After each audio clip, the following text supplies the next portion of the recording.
taking up such a huge loss in a lineup. Always a very safe bring. Safe, yeah. Agreed. Yeah. Next match, Cydonia versus Eselor. Zoo Warlock has been a staple in Eselor's lineup. It's done pretty well for him this tournament. What do you think of the deck overall?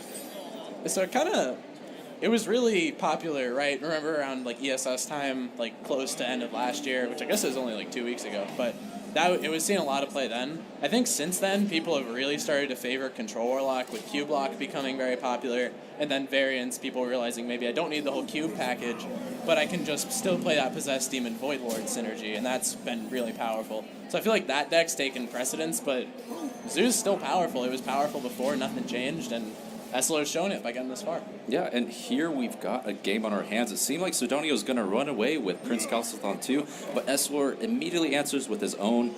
Overall, I think when nobody draws Calcith, it is a little bit rogue favored. The removals are pretty good against the Warlock, but when both players draw Calcith, I kind of deem it more of a Zoo Warlock favored matchup then. Why do you think that? Why do you think that when they both get buffed minions, it favors the Zoo as opposed to the Rogue? Well, the idea is that the Rogue has removals such as SI7 Agent and Backstab that consistently deal to things that the Prince Calcith does not impact. And then because they're both drawing bigger minions, the Rogue's removal becomes a little bit worse in the matchup. So you can't SI7 a 4/3 Flame Out, kind of as an example, right? Yeah, it becomes a little more problematic at that point. That makes sense. It's kind of like in the Rogue Mirror how even if you draw Prince, you're not actually that ahead because Vile Spine Slayer is such a big deal, and obviously it doesn't matter how big they'll think your Vile Spine Slayer is. Right, absolutely. And in this case, another big deal is that Cydonia has actually picked up the patches here. Hate to see that if you're a Cydonia fan. Yeah. It would have been real good if it was in the deck here. And at this point, he has to kind of... He's going to cut his losses. Here. Yeah, I think this is the correct play. It's really tough looking at this hand with Edwin and SI7 Agent to give up your coin just for a +1/+1 buff. What he could have thought about doing potentially was just daggering and playing the patches that turn, taking care of the Voidwalker. But this was a stronger play onto the board. This chain gang is lights out. Yeah, absolutely. The 3/4 is in mass is just very hard for Rogue to deal with. Again, the Calcith buff, like we were alluding to a little bit earlier, seems to favor Zoo Warlock a little bit more as well, especially this kind of situation here. Cydonia almost has a really clean play. He is a pretty good play. I think I like the deckhand and the SI7 Agent here. Next turn you can follow up with Corridor Creeper and Edwin Van Cleef. Those are like two pretty solid turns, but he's really close to being able to get everything out, including the 5/5, and that would be the type of swing that Zoo doesn't handle. Because like we were talking about, Zoo doesn't have those removal options that Rogue has. Once Zoo falls behind, their ability to impact the board beyond just spewing their minions out is very limited. Yeah, absolutely. And I think overall, the buff actually, harms Zoo a little bit too. Some of Rogue's minions do tend to get out of Soulfire range in that kind of instance, and then it's a little bit harder for Zoolock to remove the Rogue board as well. I think a big point, too, of the buffs is, you know how turn 5 is one of Zoo's strongest turns. They have Dreadlord and they have Doomguard. I think the buff really messes with both those turns. For example, you can Doomguard an unbuffed Scalebane. You cannot Doomguard a buffed Scalebane. It will go very poorly for you. Similarly, with buffed minions, it's way easier to get things out of range of the Dreadlord. But with unbuffed minions, when you're trading in, a lot of the time you have to cut your losses, say maybe I have to play like he doesn't have it, or I have to take some kind of risk. So I think the buffs messing with Zoo's limited removal and making that more awkward is a really big point of contention as well. Yeah, and absolutely. In this expansion, I believe that, with the Kobold Librarian and other draw effects for Zoo, they're just better at utilizing the Calcith buffs than Rogue is overall. Yes, Elven Minstrel is nice, but in an aggressive matchup, getting an immediate draw with Hero Power or 1 mana to draw an extra card with Librarian is just so much more impactful. Kobold Librarian's out here looking like unnerved Flame Imp, dude. Did you see that? 1 mana, 3/2, dig 2, draw a card. Deal 2, and it gets to draw a card now. Not bad. It's not good against Divine Favor, though. There is a drawback. I mean, Cydonia can pick up like the Elven here, get a little bit more card draw, but his board state is looking pretty lacking compared to what Eselor has managed to put onto the board so far. I think we're looking at Swashbuckler into Defile or Bust. Just rips the Swash into Defile, eyes closed, plays it out. I mean, if I got that Defile, I wouldn't even think about the math. I'd be like, all right, well, Jesus has take the wheel. Yeah, I think this is one of those situations where you do need a Swashbuckler out to kind of carry the rest of this game here. Do you think Eselor is ever thinking the only way I lose is Swashbuckler Defile, so he'll trade off his 1 health minion? I mean, the patches trade was just pretty reasonable, right. Yeah. There, you didn't give up much there. You know what? I'm going to say that Eselor was thinking about it. I like this guy. Yeah, overall, he's sent minions up to 2, not allowing Defile to be an out here for Cydonia. And he does have so much pressure mounting here, deciding not to kill off the Quarter Creeper. A heads-up play here, just a lot of pressure left. He doesn't give him the whelps. That's hype. That's value. I mean, it's pretty good here. For my first 20 minutes in Tempo Storm, I'm noticing some serious value right now. Yeah, This is good. no whelps. The Leroy here does have a little downside going on, so it's not too bad overall. I think that if you chain gang, it's just going to get run over, and then you're in a similarly bad spot that you probably live to try and draw your Swashbuckler out. If you were to Leroy here, take care of that 4-6, you'd still be way behind on board. I'd say you'd still need to draw Swashbuckler. Like, you're not going to stabilize through chain gang. So I think I like Cydonia's acceptance that he's going to fall way behind playing this chain gang, and that he needs to draw Swashbuckler to come back. Yeah, absolutely. He's taking as defensive a line as possible, but the game isn't quite over yet against the Swashbuckler. Always a bit of an out here for Cydonia. This Bone Mare's coming in. This is going to be the fastest Bone Mare I've ever seen. I'm 3 seconds. I bet you cast it in 3 seconds. Yeah, I think Eselor has been pretty spot on. He's taken a lot of the time that Cydonia uses on his turn to figure out what he's doing as well. Just a very heads-up player overall. I like the way he's played throughout the tournament. It's great to see the new blood succeed in Hearthstone. I remember when I was a young gun, the age of 15, strongly aspiring to, take down the North American ranks, and I did. Yeah, and here Eselor kind of getting rid of the wider board, going a little bit taller, and again putting up a very high-pressure board state. And Swashbuckler actually won't be able to do enough here even. The Soulfire in hand is enough for Eselor to set up lethal here as well. It was almost actually... Wait. He could have... Oh, it was really close, I think. Is this Edwin buffed in his hand? It's just a 2-2. Oh, okay. If it was a 3-3, I actually think he could have maybe done it. He could have traded... No, I don't think he could have. The Defile. Overall, it just feels like Cydonia kind of on the back foot. Never really got to get this Edwin out. Zoo just showing its dominance as a board control deck over Rogue. Cydonia, I think, does have a deck list with Tar Creepers and Serenite Chain Gangs, but unfortunately not enough against the pressure that Zoo mounted this game.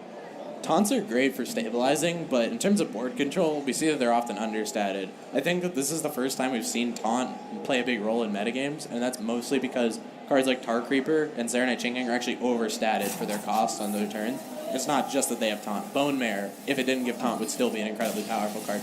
So we're seeing Taunt finally in the metagame, I think, as a residual thing of these cards are just good, and with Taunt, they're even better. Eselor on Raza Priest, Cydonia on the Jade Druid. And overall, I think Cydonia is maybe a little bit ahead of the meta, deciding not to play the Oaken Summons list. Again, just reverting back to Jade Spirits here. Yeah, I think it's actually interesting. I think the Oaken Summons list may have come about in an effort to beat Raza Priest, people thinking maybe they could just gain enough life with Branching Paths, with Malfurion, with Oaken Summons. But that doesn't actually work, because Raza Priest can deal like 70 damage. So the list that actually I think is better in this matchup is the one with Jade Spirits that just applies pressure. Because if you apply enough pressure to Priest and force them to use their cards in a defensive way, force them to Velen defensively, or maybe smite a minion, that in effect is actually gaining you life in the endgame because they'll have fewer cards to use with their combo. Yeah, I absolutely agree with that. And the second part of Branching Path a lot of people are ignoring is that it just ends up being Savage Roar. Oh, it's crazy. Oftentimes you push up so much pressure in the early game, you ramp up, just get a decent-sized board, push the Savage Roar damage, and then Priest is just scrambling to make those ends meet when it comes to clearing your board and stabilizing. Cydonia kept UI this game. What do you think about that? Cydonia kept Ultimate Infestation? He kept it in Wild Growth. What was the hand overall? Wild Growth, just UI? He just had Wild Growth, UI, and he pitched 2. I think your deck overall has so many Jades. Like, finding the consistent Jade curve to pressure is very realistic for Cydonia. You don't need to hold on to UI. Maybe that's something you want to do when you're playing the Oaken Summons list because you don't have as much pressure overall. I think that with Branching Paths being instated in the game as well, your deck got even more consistent around drawing. Now you have 2 Nourishes, 2 Paths, 2 UIs. You don't really want to draw more than the 5 cards you get off the UI. Like, ideally, you just play your whole hand and then you UI on 10, right? So by keeping a card down that you're not going to be able to play, It makes the second UI draw worse. It makes card draw you draw worse. I don't think I like it. I think I like looking to pressure in the early game, get ahead, and then maybe if you can force some cards, fall back, play a defensive game plan. Or if you don't force things out and they have good answers, you're going to need the gas in the UI later. But I think the early pressure is the big thing there. Yeah, and Cydonia, like you said, is in a position where he has to draw with the branching paths anyway. And you've got to wonder if this Ultimate Infestation was mulligan. That might have been a ramp card to get him a little bit closer, maybe even a nourish. It's just so rough when you have UI in hand and you're looking at it and you're like, I still need to draw cards here. Because you never want to draw cards when you're close to a UI. You're going to have hand space issues, but he just needs to draw to find plays. He's actually going to go for the armor gain. I don't see what Sidonia's plan for the next few turns is. He doesn't really have playables. Yeah, I think I would have drawn twice there as well. Yeah, I think he just needs stuff to do. Absolutely. Maybe ramp. You do have the coin, so you're getting a little bit closer to UI to that effect, but one or two other ramp cards would have been very nice here. Demons, what do we get? Oh, Prince Malchezaar is actually pretty lit. That's a 5/6. Yeah, it's very hard for Drew to deal with here. Making the 5/5 is really sweet versus Druid, I've found. Yeah, a lot of the time it's just about actually the reason. So you know how for Muzzy's Worlds decks he has like the dragons in the deck. That's I was there for that. Yeah, I remember. Good times. I was there too. So the big reason he has those is actually for the Druid matchup because a lot of this boils down to how much the priest can pressure with their minions. One of my favorite plays in this matchup is if you're getting really ahead and maybe you got Kazaka's potion for health or you made some dragons with like beefy stats like Cobalt Scalebane, the 5/6. If you play Velen on 7, sometimes Druid just cannot answer it. Interestingly enough, we know looking at this that if Eselor were to play Velen, it would not die. Yeah, and it's something that maybe Eselor is thinking about here as well. Just the amount of removal that Cydonia has used already. We've seen a Swipe Down, we've seen a Spellstone kind of used inefficiently as well. Cydonia is down a lot of resources here, and Eselor knows he's been holding on to one card for such a long time. And at what point, what really could that card be? And the guess might have been Malfurion to save that for turn 7 so you could start armoring up. Turns out it wasn't that in this board state. So at this point, you kind of got to pinpoint it out.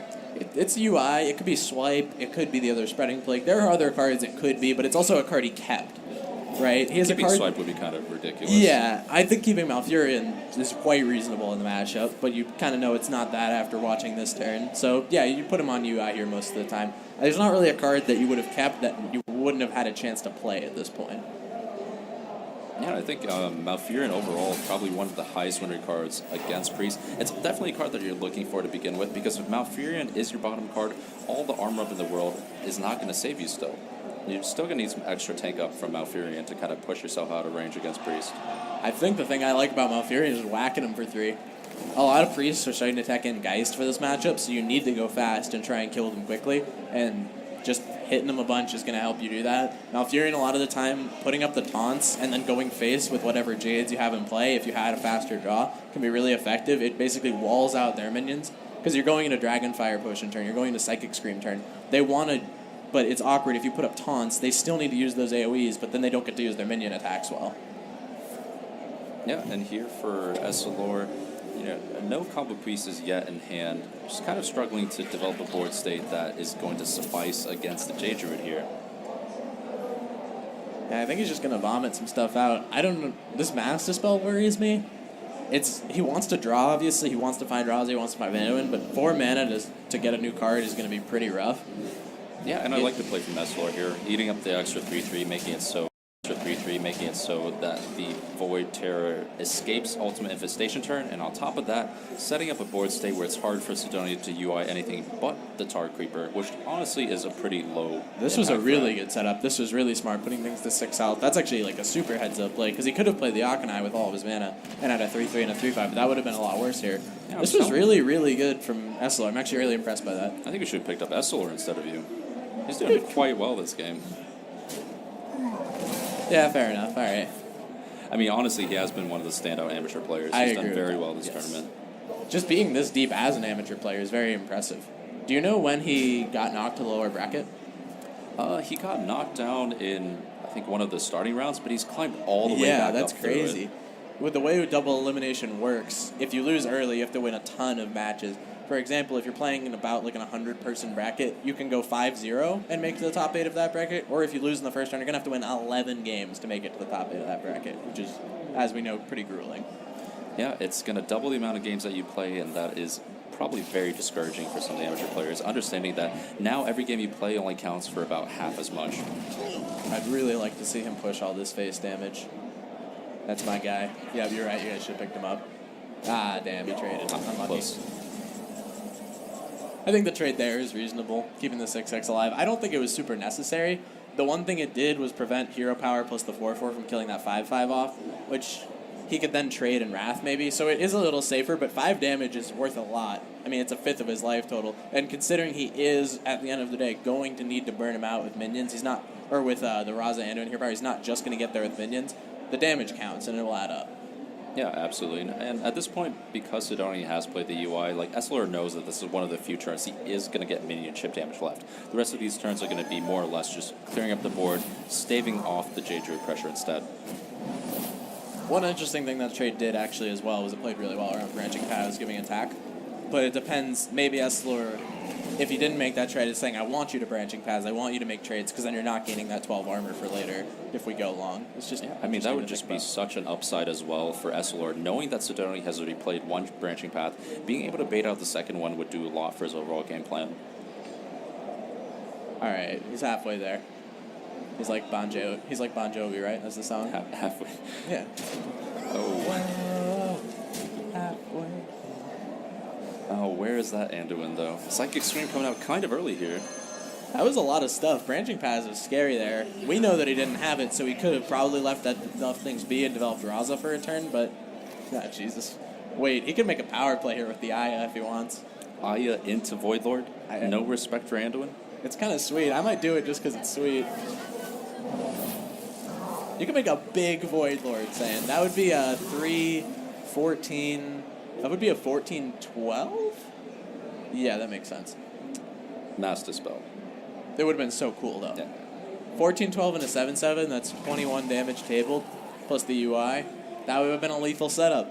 And this was, in all seriousness, Anduin. probably better. Yeah, that Anduin is absolutely amazing here as well. So now the game is going to be, what does Cydonia find on this next turn for pressure? If he picks up something like the last Jade Idol in his deck here, and he goes Fandral, Idol, Nourish, and picks up some other, that would be a huge turn. But I think a lot of the time he's actually going to have a weak pressure turn, and Eselor is going to safely get into Raza Anduin mode and start doing the whole pew-pew-pew thing. Yeah, absolutely. I think Cydonia kind of went all in on the previous turn, hoping that there wasn't going to be an Anduin, because now at this point, yes, he's going to set up a UI, but, a 5/5 here, it really isn't a lot of pressure. Do you think Eselor ever would have Anduined if he had it? Or he would have ever Psychic Screamed over Anduin on the turn he did, if he had Anduin still, just to bait a better Anduin? The Psychic Scream hit a bunch of 4/4s and 3/3s. Yeah. So overall, it just didn't do a whole lot of impact on the board anyway. But getting Anduin out is so important that maybe he thought, I don't really care about the clear, I can get Anduin out and then I can just Scream afterwards. Yeah, there's always the potential for that. This is the turn. I think Cydonia would have a lot of game here, but the fact that he's so behind on tempo that he just has a 5/5 and these freeze pings are going to start coming out, I think he's about to lose the board again. So he's going to have to spend time reacting to that. He still doesn't have Malfurion.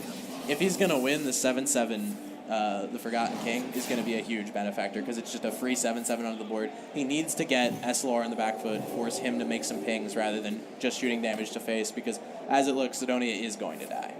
Yeah, and one of the nice things here is that Eselor playing the Psychic Scream early means that Cydonia overall with the UI has just kind of drawn a couple of dead cards here and there, making it harder for Cydonia to draw to something like a second branching path. So Cydonia wants to do as much stuff as possible this turn, so we're definitely starting with 10 mana man. Or 0 mana man. He's kind of both, right? Yeah, I think at this turn in particular, Cydonia has to decide right now how much damage he wants to play around, how much he can really afford to play around. And if Eselor, say, has a range of 20, maybe Cydonia just plays around that. And at that point, he's able to develop this turn instead of do something extremely defensive, such as, just Kun for armor. It's important to note that there has been a Silence played, a Mass Dispels played, a Shadow or Death played, and a Psychic Scream played, and an Anduin played. I don't think there's another card in Eselor's deck that just says, kill your big guy, go. So if he wants to make the thickest Void Terror of all time, it is a valid line. Yeah, the silences are all gone. Maybe it's time for Void Terror to I think finally that's shine. actually... I might have played the Behemoth so that the Jade spawned next to the 7/7 and just made a 18/18. That's really hard for Eselor to interact with. Yeah, I think that's a really I good think it would have point. been really good. Yeah. Because the real thing that Eselor has against his board state is just something like Dragonfire Potion, which still deals with it pretty handily. But like you said, if Cydonia had gone in on the Void Terror, that's actually almost impossible for Eselor to push back against. Is this game from Eselor? Oh, yeah. It's way over game here. I think it's exact game.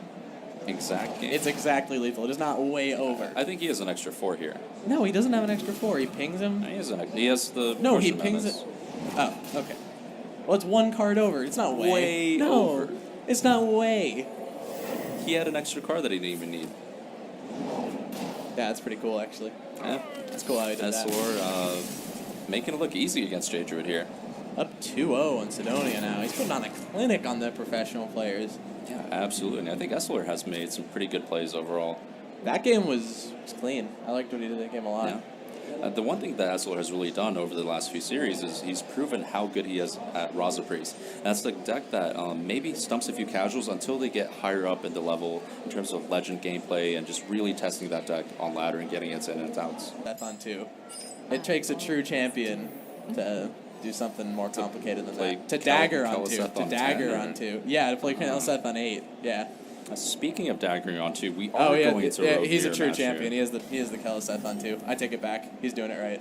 Yeah, Cydonia going into this with a little bit of an advantage, but Coin kind of weighing out that advantage as well. I think Coin is maybe even more important than Prince Kelseth in the Rogue Mirror. It comes kind of close. I think Vilespine Slayer is the single most important card in the Rogue Mirror. So Eselor having that and Cydonia not. If Cydonia can snowball and run away with the game, then yeah, the Keliseth buff is going to get way out of hand. But if Eselor can remain competitive throughout, then this is... I wouldn't be surprised to see him take this game, even though the minions are buffed. The swing you get from Vilespine Slayer is massive. Yeah, and Cydonia here deciding to dagger up instead of Prince Kelseth on 2. What do you think of this play? I like it.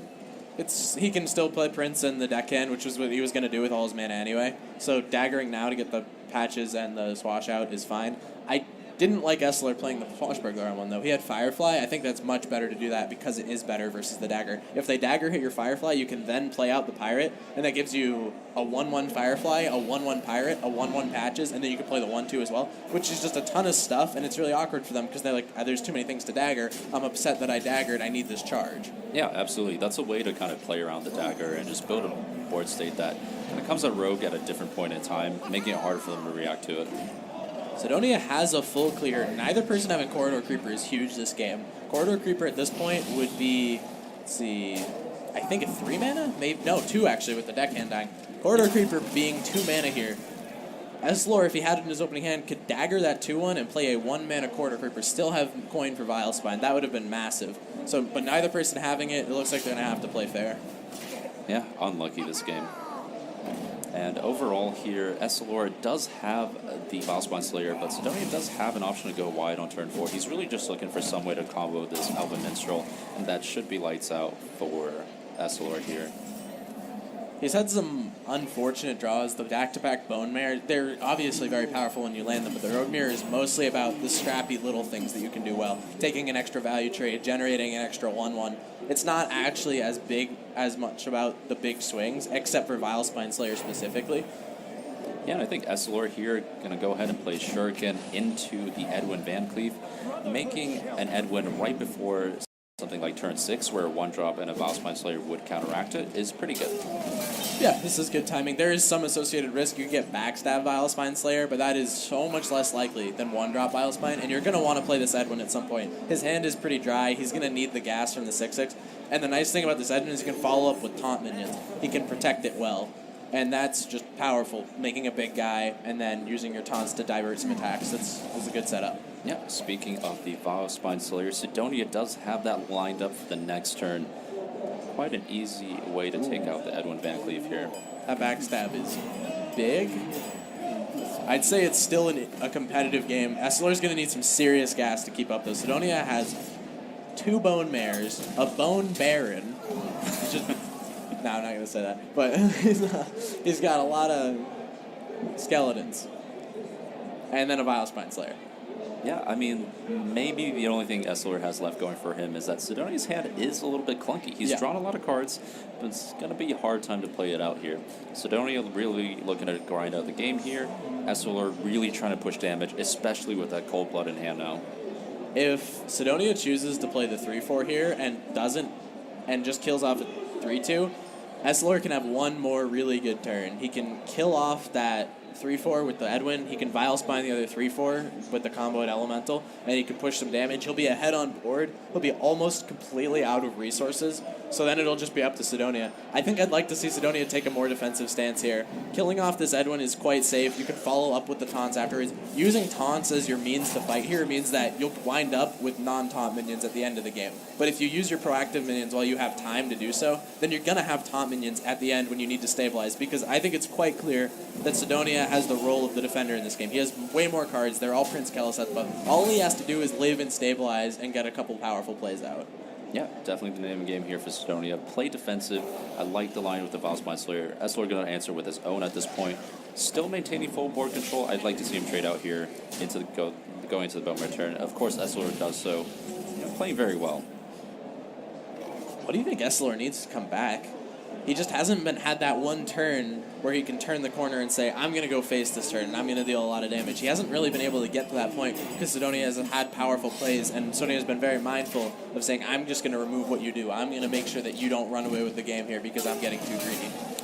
Yeah, the pan out's not looking good for Eselor. Even something like Elven Minstrel isn't that great here because he just doesn't have the right combo mechanics with it. Overall, something like Bone Mare would give him a bit of an edge, but Cydonia has that right back on the following turn as well. This game is going to slip out of control for Eselor in the next couple turns, almost for sure. Like we talked about, he was behind on resources. He needed to make a big push. Cydonia, being mindful of that, has done a good job at keeping the board state diffused.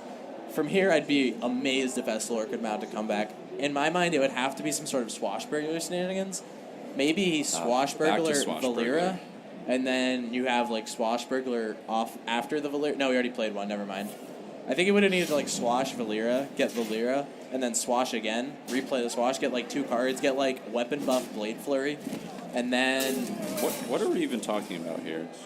No, this would work. If you had 2 Swashburglars left, you could Swashbuckler Valera. Okay. Play Valera. I'm following. Okay, we're at Valera mode. Mm-hmm. And then you draw the other Swashbuckler. You play Swashbuckler, and then with the extra card, you play another Swashbuckler. You get... Blade Flurry and a weapon buff, like Deadly Poison or Shadow Blade or something. And then you do that, somehow it clears the board. And then you get maybe an Elven Minstrel? How about we just Swashbuckler into Vanish to reset the board state and then get something else after that swash? No, you're not thinking big enough. I need you to keep up. Come on. Okay, so Valera mode. Yeah, Valera mode. Agreed. Then it's Swashbuckler, right? After you're in Valera mode, you need to be... What do you want to do? Just Leroy him twice? That's not enough.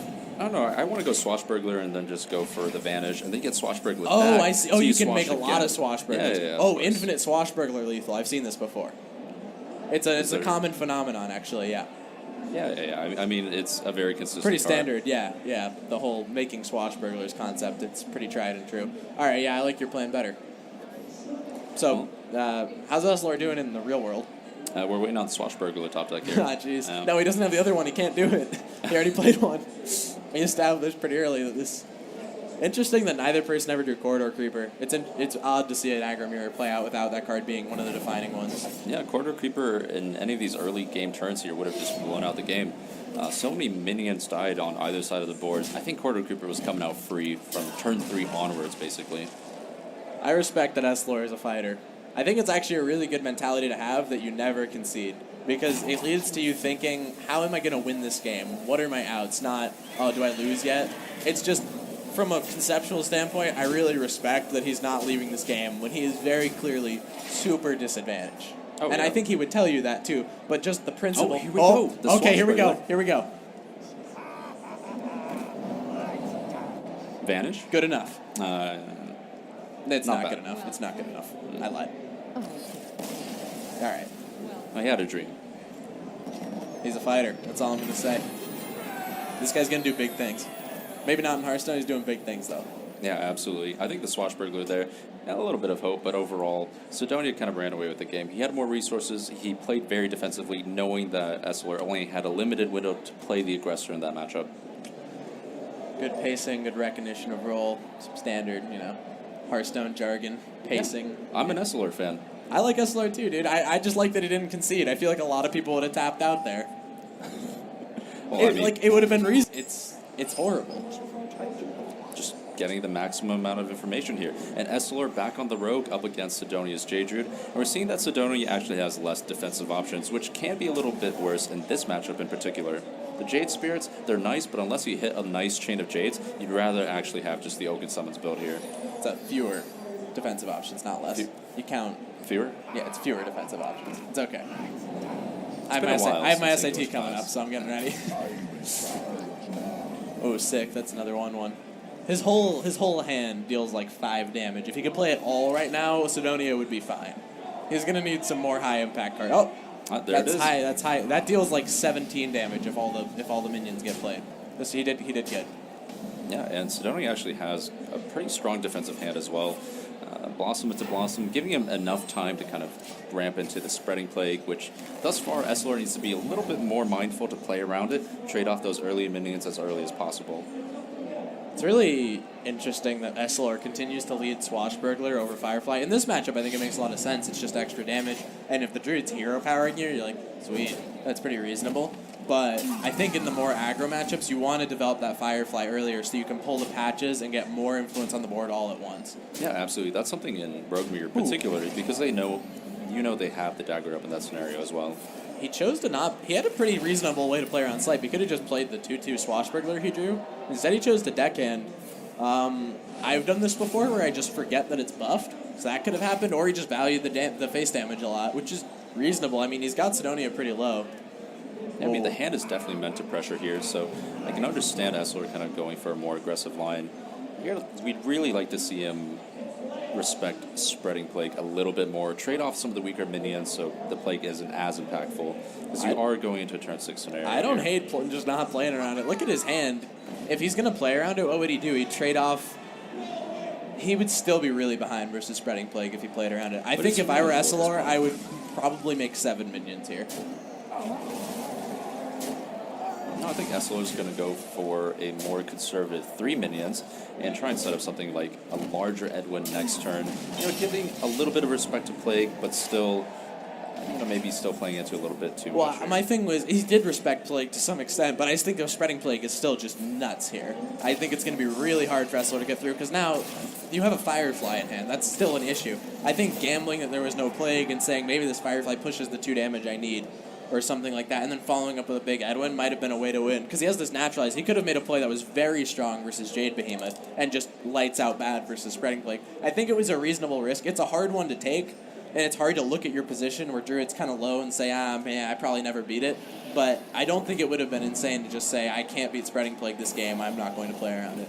Yeah, it's definitely in consideration as well. Like, the hand, like you're saying, has a lot of token minions here, but Eselor actually had a decent play against the Behemoth as well, right? He picks up the Naturalize, which allows him to get through the taunt and develop Edwin the following turn, so overall, I don't mind it too much that he's taking a more defensive line here.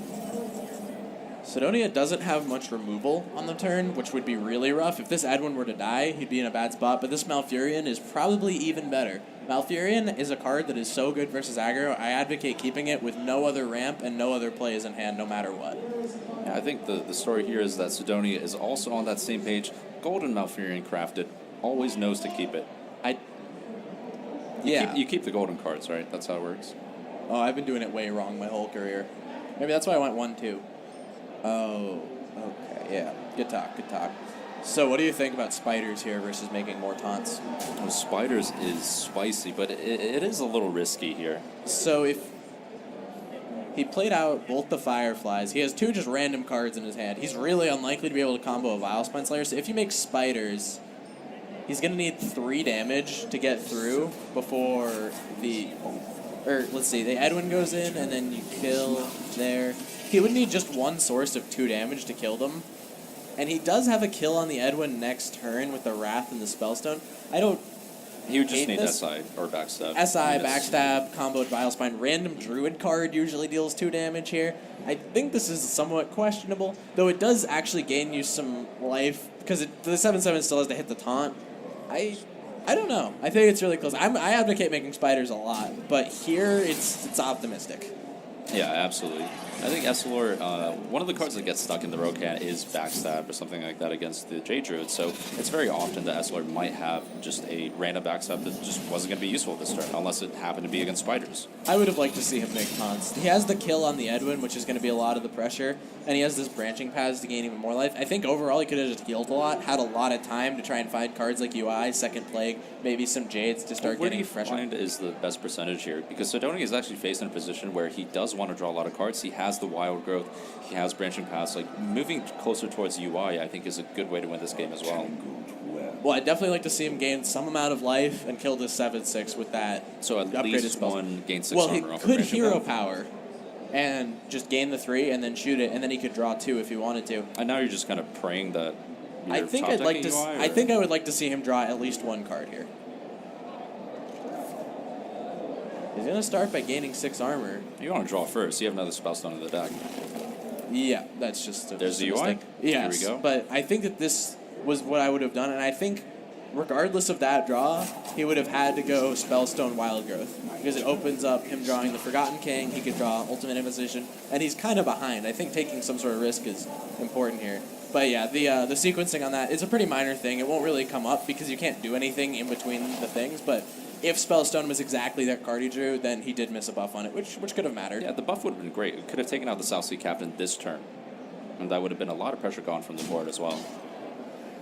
You think he's Shadow Step in the Swash? I hope not, because there are some buff cards he might have wanted. Yeah, I think Eselor's kind of waiting for maybe an Elven Minstrel to go ahead and play Idol and then get 4 additional cards. I think trying to get gas this turn was really important. He growth to 10. He's really likely to have UI. So just looking for a guy to play or a buff or something. There are a lot of good Druid cards he could have gotten there. I would have liked to see him Shadow Step. I think if he draws Elven Minstrel, he's pretty happy anyway. Because he can just naturalize an Elven Minstrel, draw some buff cards, and make a push. Wow, that's a swing turn. That Arcane Tyrant showing its power in this matchup. He also has been holding this Idol. I'm not really sure what for. He has combo enablers in hand. The Naturalize often will do so. You could Shadow Step if he needed to. Maybe he's a little hesitant about whether or not this Naturalizer will be played this game. Doesn't want to give the Druid more cards in this instance. So he's kind of leaning on the Idol to be the first way to proc combos. I think when I see that growth to 10 mana, though, it's very likely he's going to be UIing. And you don't care if he has 6 or 8 cards. It doesn't really change very much in the scope of things. So you're pretty happy to Naturalize on a turn like this. So just having an extra 1/1 down could have been good.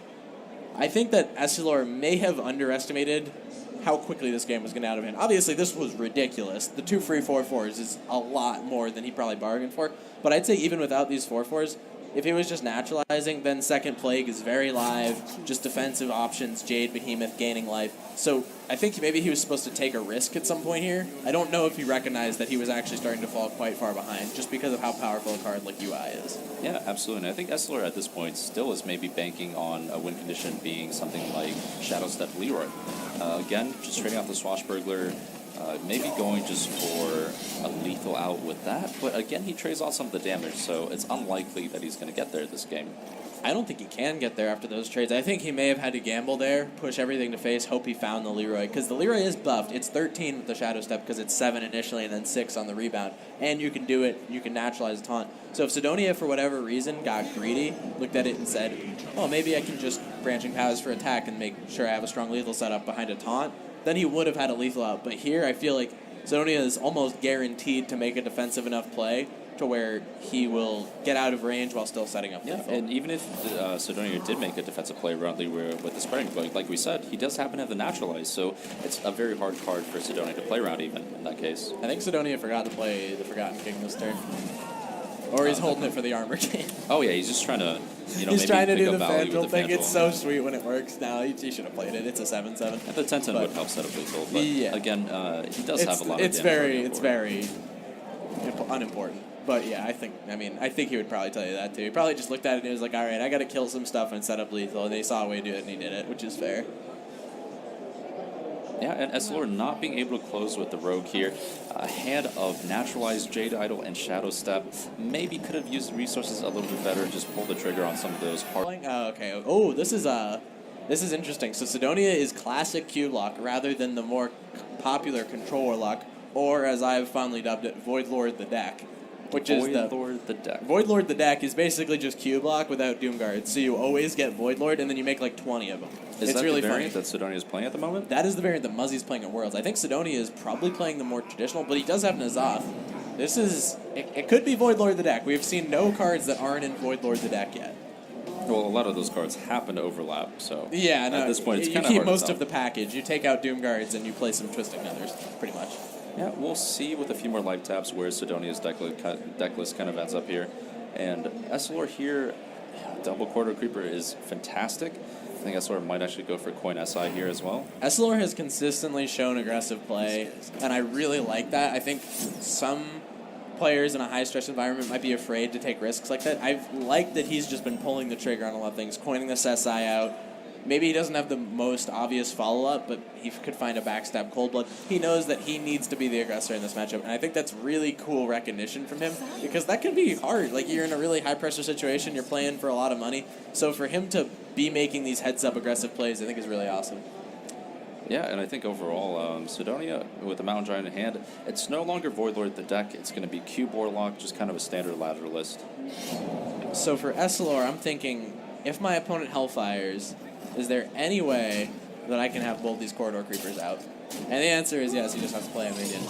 Yeah, I actually would like to see him hold on to the South Sea deckhand at this point. I think I like playing it a lot, because now if you get Hellfired, You're going like for two double quarter, creeper? yeah, and that's a lot of damage. I think I would have liked to see him backstab just to push the damage as well, because now his opponent's well, actually he is lethal. Yeah, whatever, it works. But he has lethal set up this way too with the Cold Blood. But I think the backstab is never really gonna matter. So the extra damage, just pushing 2 extra damage, I think was probably more important. Like, I'd be happy to turn this into the Dennis Smite here. This Spellstone is going to be Sidonia's saving grace, but next turn, he's going to need to pick up Possessed Lackey or something huge, or this is looking rough. Yeah, the tough thing to understand here is that Sidonia's list isn't quite apparent yet for Eselor. We don't know if he's running a Control Warlock or if he's running just the straight Cube Warlock. And one of the things you can really abuse against Cube Warlock is the fact that they don't run things like Siphon Soul or Twisting Nethers, and something like tacking on this Cold Blood onto the Quarter Creeper just becomes even more effective. I'm not seeing a way out for Cydonia. He's going to need a huge draw here. Tainted Zealot, if it's in the deck, would be a full clear. This Defile starts to chip up the board. Is there anything he could draw off of this life tap for 2 or less mana, or 2 or fewer mana, rather? But it seems like it's he could get a cheap minion. He could get a cheap minion in For Dark Dark Pact Pact? deck. Yeah. Okay, If he so taps into that's a way. Mistress of Mixtures, he'll be alive. But then he's still in a position where he needs to draw something. He can't risk the Skull of Minari. He'll die. This is a big draw. That's not it. It's looking like looks GG. like it's over, yeah. And Eselor is going to move on, despite the odds, the amateur player. I'm really impressed. He's showed strong aggressive play that whole series.